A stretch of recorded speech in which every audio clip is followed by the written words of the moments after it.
बच्चे जिंदगी पाए और कसरत की जिंदगी पाए, अब्दी जिंदगी पाए, क्योंकि अब्दी जिंदगी कलाम खुदा के अंदर है। और जब यहाँ पर अमराम बड़ा दुखी हुआ है, क्या आप कभी दुखी हुए हैं? आपने अपने मोहल्ला में देखा कि आपके मोहल्ला के बच्चे जो हैं वो नशे में हैं, वो जुए में हैं, वो और बुरे कामों में हैं। क्या आपने कभी इस बात के लिए दुख का इजहार किया है? अगर नहीं किया तो आज आपको अमराम बनने की ज़रूरत है, क्योंकि अमराम ने जब ऐसा देखा तो वो परेशान हुआ।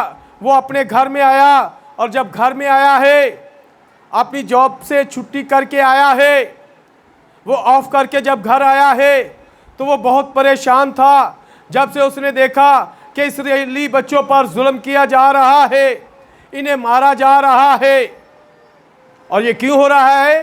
क्योंकि उनकी माँ ने उनकी तरबियत नहीं की, उनकी माँ ने उनकी तरबियत नहीं की। अगर वो उनकी तरबियत खुदा में करती तो शायद ऐसा ना होता। अगर उनके वालिदैन खुदा के साथ जुड़ते तो उनके साथ ऐसा ना होता। क्योंकि जब आप खुदा के साथ जुड़ेंगे फिर आपके घर के अंदर शराब नहीं आएगी, फिर आपके घर के अंदर किसी और किस्म का नशा नहीं आएगा। अगर आप खुदा के साथ जुड़े हैं और नशा आ रहा है तो इसका मतलब आप मुकम्मल तौर पर नहीं जुड़े। बहुत सारे ऐसे लोगों को भी हम जानते हैं जो अपने आप को मसीही कहलाते हैं लेकिन शराब नोशी कर रहे होते हैं। वो चर्च भी जा रहे होते हैं और भी बाकी के नशे कर रहे होते हैं। इसका मतलब है कि उनकी तरबियत में कमी है, उनकी तरबियत में कमी है। और जब वो ऐसा करते हैं तो उनकी औलाद भी ऐसा ही करती है, उनकी औलाद भी ऐसा ही करती है। अपनी औलाद को देखकर तो वो बड़े दुखी होते हैं, लेकिन ये नहीं देखते कि हम जब किसी की औलाद थे तो हम भी इस काम से बाज नहीं आते थे। अगर आप चाहते हैं कि आपकी औलाद ऐसा काम ना करे तो आपको पहले खुदा के साथ वफादार होना पड़ेगा।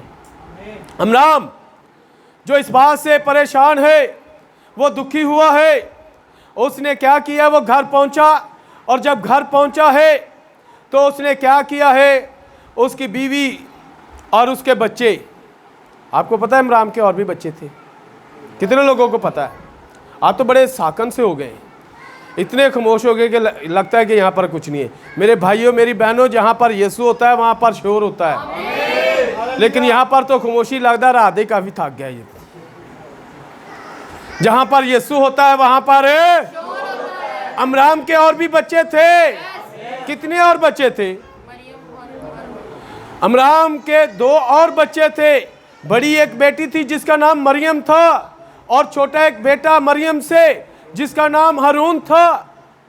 अब वो बच्चे, जब बाप काम से घर आया है, बच्चे बाप से चिपक रहे हैं, वो बाप से प्यार कर रहे हैं। वो चाहते हैं कि उनका बाप उनको उठाए।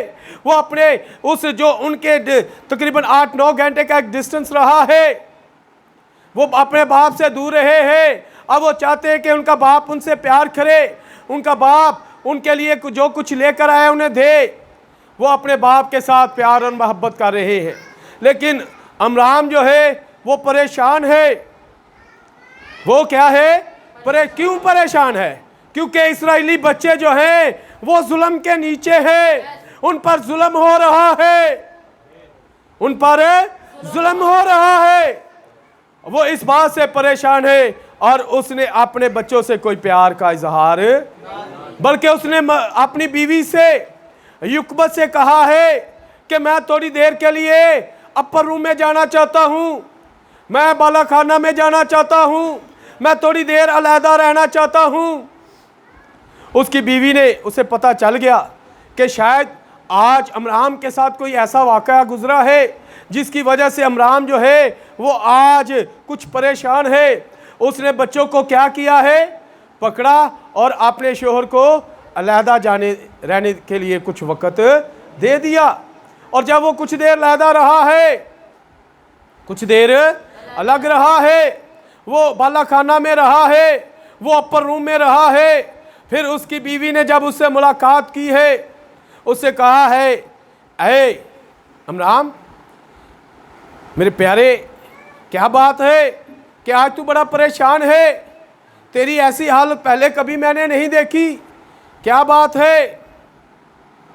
तो अमराम अपने दिल का सारा वो जो उसके दिल के अंदर एक बोझ था कि हमारी कौम के जो बच्चे हैं वो पिस रहे हैं, उन पर जुल्म हो रहा है, उन पर जुल्म हो रहा है, उन्हें मारा पीटा जा रहा है और तमाम बुरे काम उनसे करवाए जा रहे हैं जैसे आज हमारे बच्चों से करवाए जाते हैं। आपके मोहल्ला के अंदर कोई असर और सूख वाला शख्स है, वो क्या करता है, टीनेज बच्चों को लेता है, उनसे अपना क्या करता है, वो सारा नशा जो है, वो ड्रग्स जो है, वो उनसे सेल करवाता है, क्योंकि कोई बच्चे पर शक नहीं करेगा।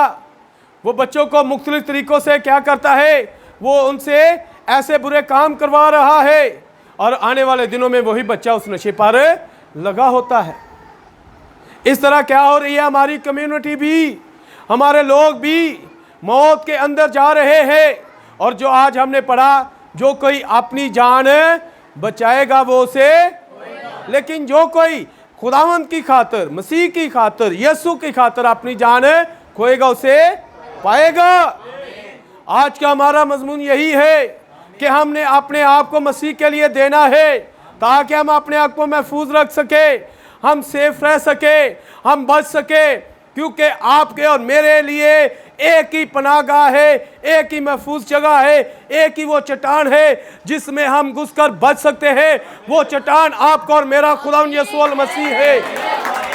और ये माँ का किरदार है कि माएँ जो है वो अपने बच्चों को मसीह के बारे में तालीम दें, मसीह में अपने बच्चों की तरबियत करें। जब अमराम ने अपनी बीवी को ये सब कुछ बता दिया कि इस्राएली बच्चों के साथ क्या हो रहा है, तो वो भी परेशान हुई।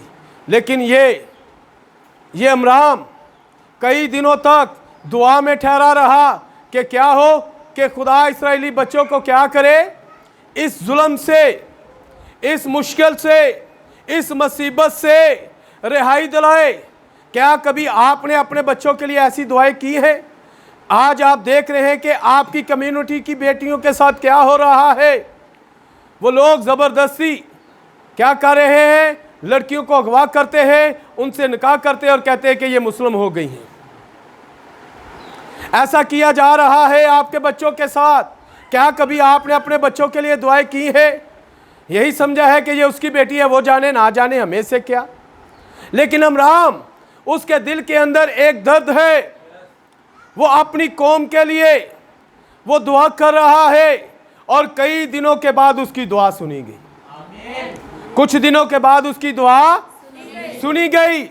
और जब दुआ सुनी गई है तो नबी कहते हैं जब अमराम अपने उस अपर रूम में जाता था, दुआ करता था, तो एक दिन फरिश्ता उसके पास आ गया। एक दिन मेरी बहनों, मेरे भाइयों, दुआ में बड़ा जोर है, दुआ में बड़ी कुव्वत है। अगर आप समझते हैं ना कि ये काम नहीं हो सकता, डॉक्टर ने तो हमें ये कह दिया है, लेकिन आप ये देखें कि जब कुछ भी नहीं होता डॉक्टर पता क्या कहते हैं, उन दुआ करो। जब आप समझे कि कुछ नहीं हो सकता, आप दुआ करें। दुआ जो है वो हर मुश्किल का हल है। आपके और मेरे खुदा यीशु मसीह ने कहा जब तुम बाप से मेरे नाम से मांगोगे तो तुमको मिल जाएगा। हमें ज़रूरत है कि हम बाप से मांगे, खुदा यीशु मसीह के नाम से मांगे ताकि वो हमें बख्श दे। ज़रूरत है कि हम उससे मांगते रहें। अमराम ने दुआ मांगी। आज आपको भी ज़रूरत है कि अपनी कम्युनिटी के बेटों के लिए, बेटियों के लिए, अपनी कम्युनिटी के लोगों के लिए, अपनी कौम के लोगों के लिए खुदावन से मांगे कि खुदावन तो अपने लोगों पर रहम कर, तरस खा। तेरे लोग जो इस मुश्किल के अंदर हैं, इस मुसीबत के अंदर हैं, खुदावन आज तौफीक बख्श दे। हर एक माँ जो है वो अपने बच्चों की तरबियत खुदावन यीशु मसीह के नाम में करने वाली हो, ताकि आने वाले दिनों में ये बच्चे जो हैं यीशु से वाकिफ हों और ये महफूज हों, ये बच जाए। क्योंकि लिखा है जो कोई अपनी जान बचाएगा वो उसे खोएगा, और जो कोई मसीह के लिए अपनी जान देगा। हन्ना ने अपना बेटा मसीह के लिए दे दिया, वो बच गया। और वो आज पूरी दुनिया के लिए एक मिसाल है। शमूएल की मिसालें दी जाती हैं। इफ्ता की बेटी का नाम लिया जाता है। इफ्ता ने अपनी बेटी जो है वो खुदा को दे दी। जब आप भी अपने बच्चे खुदा को देते हैं, आपका और मेरा खुदा जो है वो आपके बच्चों पर छुरी चलवाना नहीं चाहता। सिर्फ मेरे भाई और मेरी बहनों, वो यही चाहता है कि हमारे बदन ऐसी कुर्बानी जो जिंदा कुर्बानी है। एक तो कुर्बानी वो है जिसमें ख़त्म हो जाता है। आप जब बरे को ज़बह करते हैं तो वो ख़त्म हो जाता है, लेकिन एक जिंदा कुर्बानी है। आपके हाथ जो है ये बुरा काम ना करें, ये जिंदा कुर्बानी, हाथ भी रहे और बुरा काम छूट जाए। आपका मुंह जो है ये बुरा ना बोले, आपकी ज़बान की ये कुर्बानी है। आपकी आंखों से जब आप बुरा नहीं देखते, कानों से बुरा नहीं सुनते, ज़बान से बुरा नहीं बोलते, कदम बुराई की तरफ नहीं लेकर जाते, तो फिर आप क्या करें? अपने बदन ऐसी जिंदा कुर्बानी होने के लिए दे रहे हैं जो खुदा को पसंदीदा है। हमें अपने आप को खुदा को देने की ज़रूरत है ताकि खुदा को पसंद आए और आप बचे रहे, आप महफूज रहे।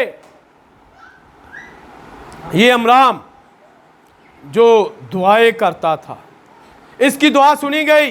नबी कहता है कि फरिश्ता इसके पास आया, और जब फरिश्ता इसके पास आया है तो फरिश्ता ने आकर क्या कहा है? ऐ इमरान, तेरी दुआ सुन ली गई।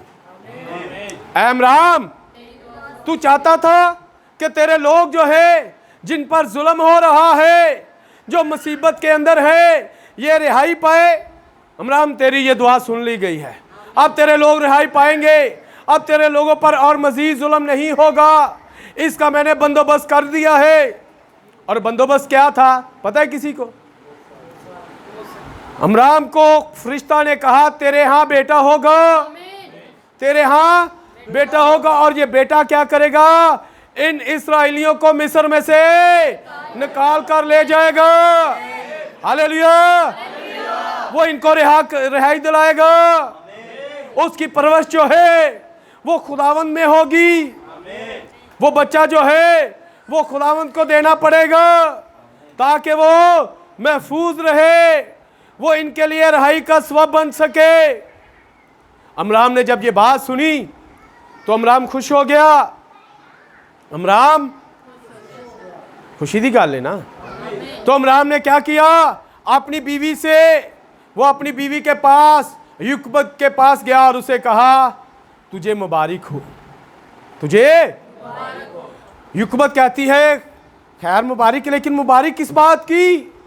ये तो बताओ, ये मुबारक जो तुम मुझे दे रहे हो ये किस बात की है? अमराम कहता है कि खुदा हमें एक बेटा देने वाला है।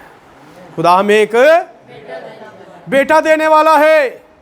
तो यहाँ पर युकबत जो है वो कहती है, अमराम ये कैसी खुशखबरी है? ये खुशखबरी है, तुझे पता नहीं है कि हमारे बादशाह ने एक हुक्म जारी किया हुआ है कि इस्राएली लोगों के यहाँ अगर बच्चे पैदा, बेटे पैदा हो, नर पैदा हो, तो क्या करो? उन्हें मार दो। ये तो बैड न्यूज़ है, ये तो बुरी खबर है, और बुरी खबर की मुबारकबाद नहीं दी जाती। तू मुझे बुरी खबर सुना रहा है और कह रहा है तुझे मुबारक हो, तुझे। उसने कहा, नहीं, ये बच्चा मारा नहीं जाएगा, ये बच्चा मारा नहीं जाएगा, क्योंकि ये बच्चा जैसा खुदा ने हमें कहा है, हम ये बच्चा खुदा को दे देंगे। क्योंकि कलाम खुदा के अंदर यीशु मसीह ने कहा था, जो कोई अपनी जान बचाएगा वो उसे खोएगा, और जो कोई मेरी खातिर अपनी जान खोएगा वो उसे बचाएगा। हम ये बच्चा खुदा को देंगे, हम ये बच्चा खुदा को देंगे, और ये बच जाएगा, और ये कोई इसे मार नहीं सकेगा, कोई इसे मार नहीं सकेगा। उसने कहा, अगर ऐसा ही है तो फिर ठीक है। वक्त मौजना पर क्या हुआ कि वो बच्चा पैदा हुआ, वो बच्चा पैदा हुआ। और अगर आप इस बाप के, हमने दूसरा बाप पढ़ा, अगर दूसरे बाप से पहले बाप के आखिरी हिस्सा में देखें तो वहाँ पर मिस्र का जो बादशाह है, फ़िरौन जो है वो क्या कर रहा है? वो अपने सेनेट के साथ, वो अपने पार्लियामेंट के साथ मिलकर एक कानून बना रहा है। और वो कानून क्या था? वही कानून जो अभी थोड़ी देर पहले मैं आपके साथ शेयर कर रहा था। उसने कानून क्या बनाया? अगर इस्राएलियों के यहाँ बच्चे पैदा हो, बेटे पैदा हो, तो उन्हें क्या किया जाए? कत्ल कर दिया जाए, उन्हें मार दिया जाए। क्यों मार दिया जाए? क्योंकि इस्राएली लोग जो है ये हमारे बराबर हो गए हैं। ये इतने बढ़ गए हैं कि ये बराबर हो गए हैं। आने वाले दिनों में ये अक्सरियत का दावा करके मिस्र पर हुकूमत का दावा कर देंगे। इसलिए क्या करो? इनके बेटों को कत्ल कर दिया जाए। जो भी बच्चा पैदा, नर बच्चा पैदा हो, उसे कत्ल कर दिया जाए, और लड़की हो तो उसे रख ले। किस लिए? अपने बच्चों के लिए।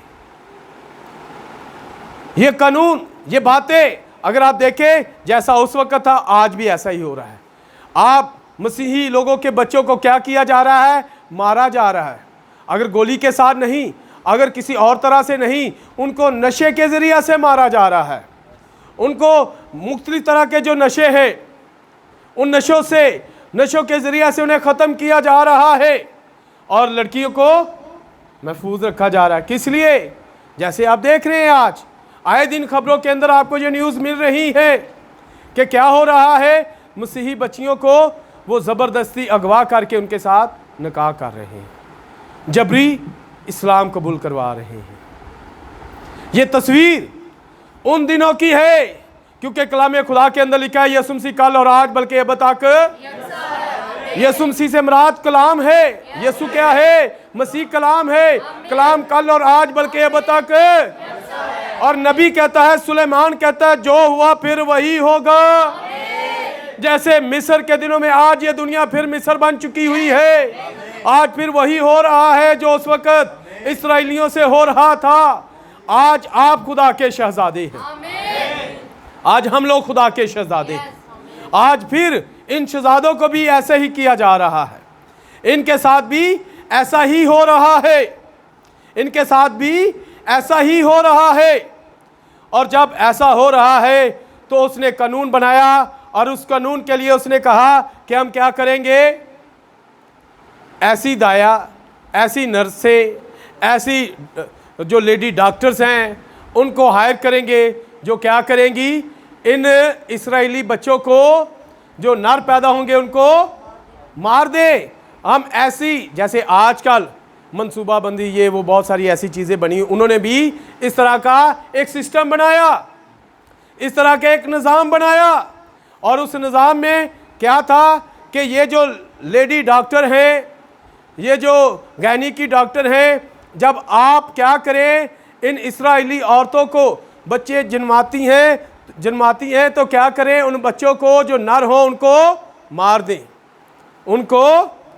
लेकिन कुछ औरतें वहाँ पर ऐसी भी थी जिनके अंदर खुदा का डर भी था, जिसके बारे में अगर आप देखें तो वहाँ पर लिखा भी हुआ था, वो नहीं चाहती थी। और उन्होंने बादशाह से कहा कि वो हमारे पहुँचने से पहले ही बच्चों को जन्म देती हैं, जन्म कर देती, पैदा कर लेती है।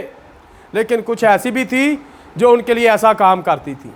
और नबी ने उन औरतों के बारे में जो ऐसा करने वाली थी, उनकी एक तस्वीर बताई है। वो तस्वीर किस तरह की है? लंबे लंबे नाखूनों वाली। नबी कहता है कि ऐसी औरतें तलाश करो जो लंबे लंबे नाखूनों वाली हैं। वो क्या करेंगी? इस्राएली बच्चों को मारेंगी, उनको ख़त्म कर देंगी। ऐसी औरतें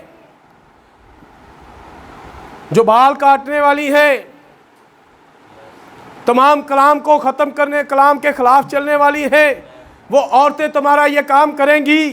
फ़िरौन वो हमारे लिए ये काम कर सकती है। हम ऐसी औरतों को देखें।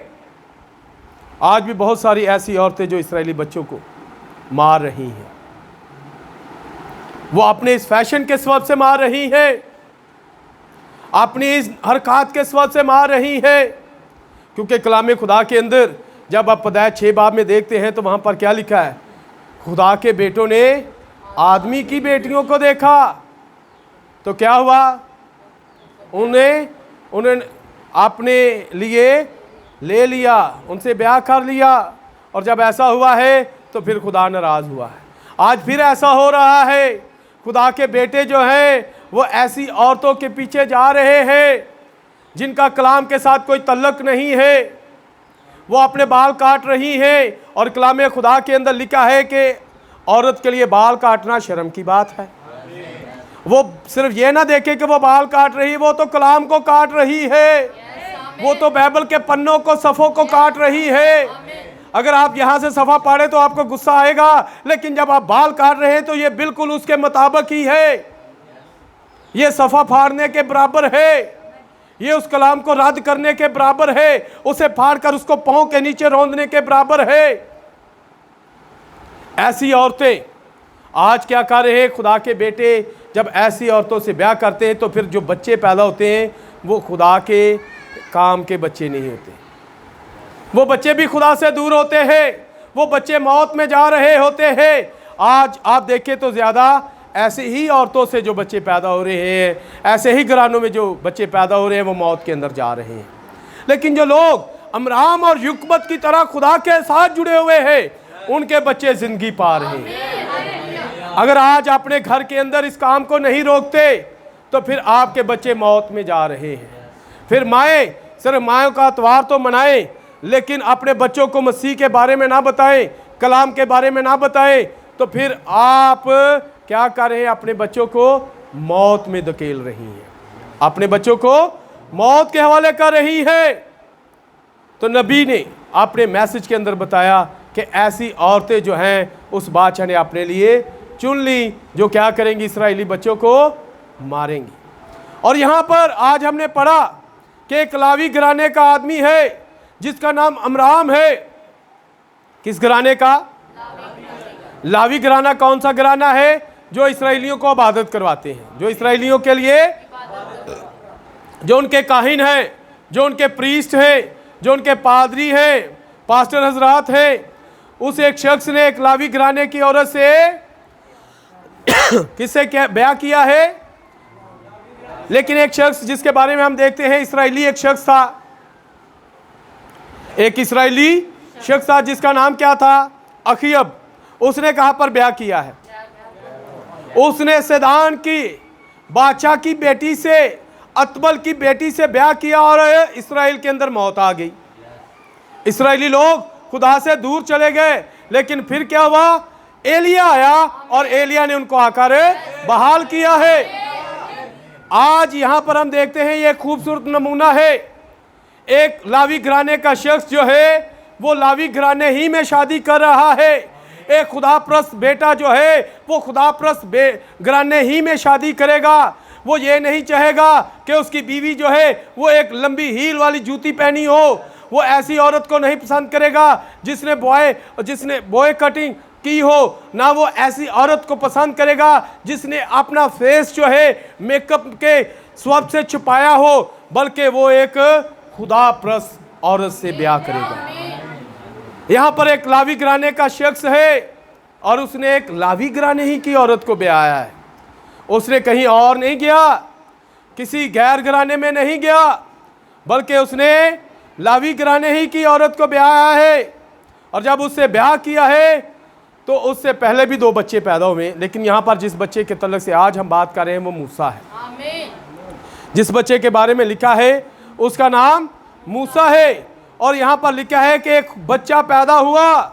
और जब इसके बारे में अगर आप पढ़ना चाहें अब्रानियों की किताब उसके 11वें बाब में, और अब्रानियों 11 बाब जो है, ये बाब जो है अब्रानियों 11, ये ईमान का बाप है। किसका बाप है? किसका बाप है? जरा जोर से बोलिए, सभी बोले। ये 11 बाप जो है ये ईमान का बाप है।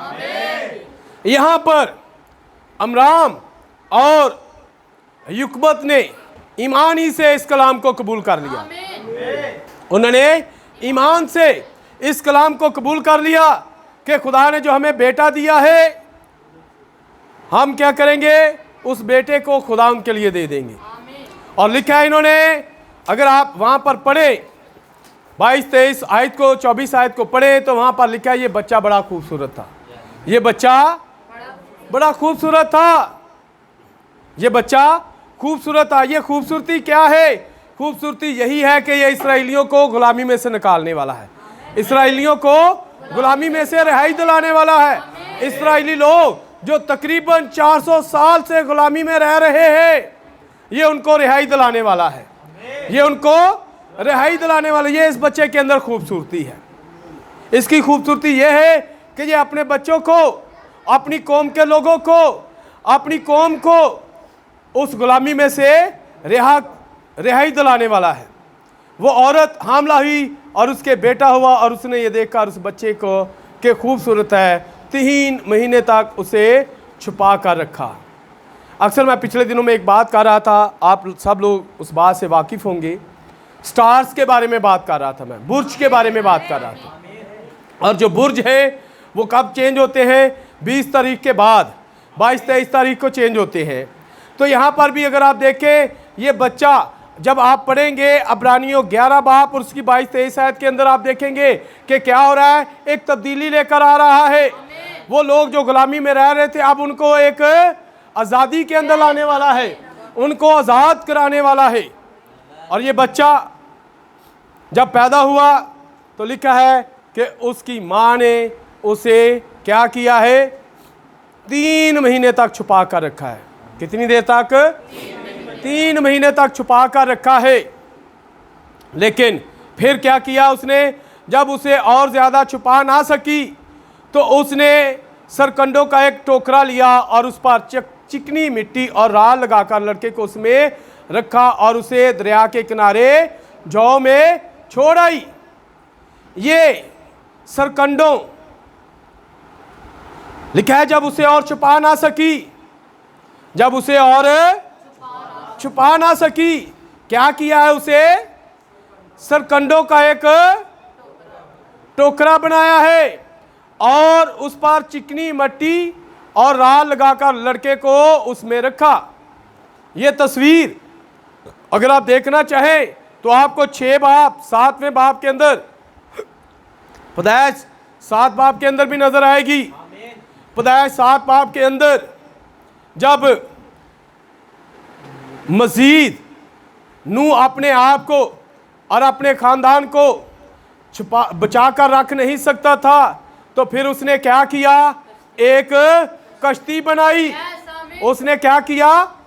एक कश्ती बनाई और उस कश्ती के जैसे यहाँ पर इन्होंने क्या किया है? ये सरकंडे जो है इनसे क्या किया है? एक टोकरा बनाया है। नूह ने एक कश्ती बनाई है। नूह ने क्या किया? कश्ती पर राल लगाई है। नूह ने कश्ती पर वो राल जो है, वो राल क्या है? वो राल क्या है? वो आपके और मेरे खुदाम यीशु मसीह का लहू है। वो आपके और मेरे खुदाम यीशु मसीह के लहू की तस्वीर है। जब वो तस्वीर, वो आपको यीशु मसीह का लहू जो है, आपको याद होगा कि उसने जो कश्ती बनाई थी वो किस चीज़ की थी? किस लकड़ी की थी? गोफर की लकड़ी की। गोफर ऐसा दरख्त जिसके बहुत ज़्यादा गंडा होंदियां ने, यानी कि बहुत सराखों वाली लकड़ी थी। वो ऐसी लकड़ी जिसकी कश्ती बनाना जो था और इतने बड़े पानी के दरमियान उस कश्ती को चलाना जो था, वो जो उसके अंदर कश्ती का रहना जो था, आम लोगों के लिए, इंजीनियर्स के लिए वो क्या थी? एक फेल थी। इंजीनियर कभी भी नहीं कहेगा कि गोफर की लकड़ी की कश्ती बनाई जाए। लेकिन खुदा ने क्या कहा? जहाँ पर जो इंसान की हिकमत खुदा की तो शुरू हो जाती है।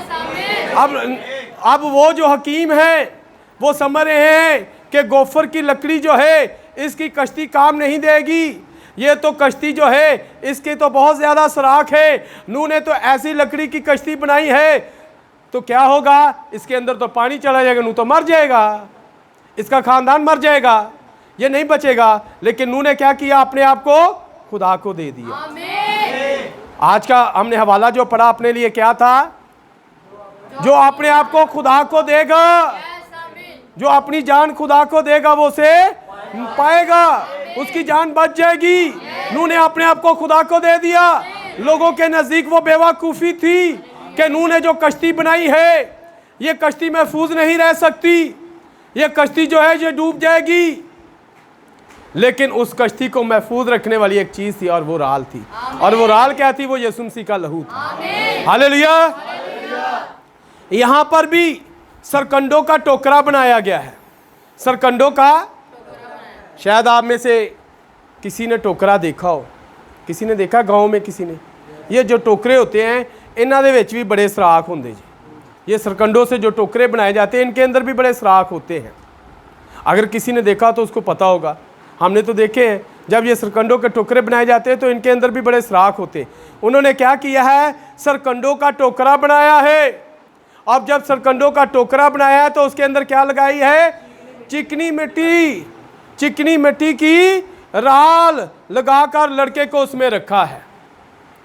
अब ये लकड़ी जो है, जैसे वो लकड़ी, जैसे ये लकड़ी, जैसे वो कोहे कलवरी वाली लकड़ी, उस लकड़ी पर सलीबे तो और भी है, सलीबे तो और भी हैं, लेकिन उस सलीब पर यीशु का लहू है। उस पर आपके और मेरे लिए राल है जो आपको और मुझे महफूज रखती है।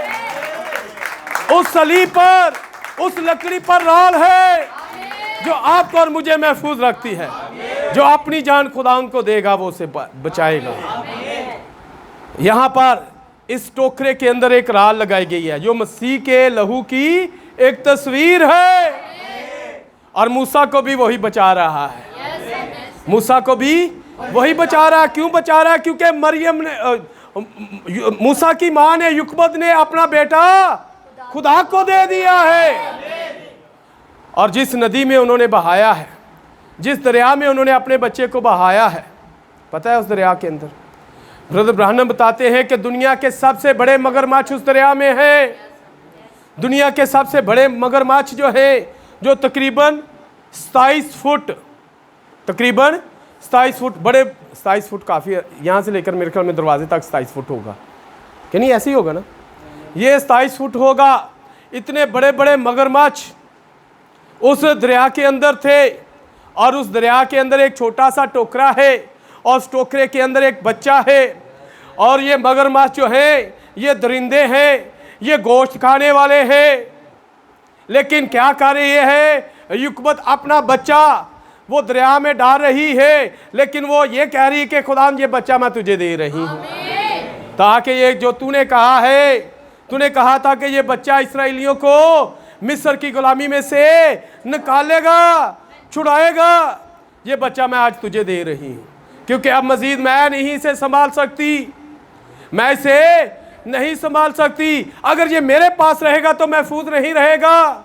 अगर आप अपने बच्चे को अपने पास रखते हैं, उनको तमाम तालीमात तो दिलाते लेकिन यीशु के बारे में नहीं बताते, आप अपना बच्चा यीशु को नहीं देते तो वो महफूज नहीं है।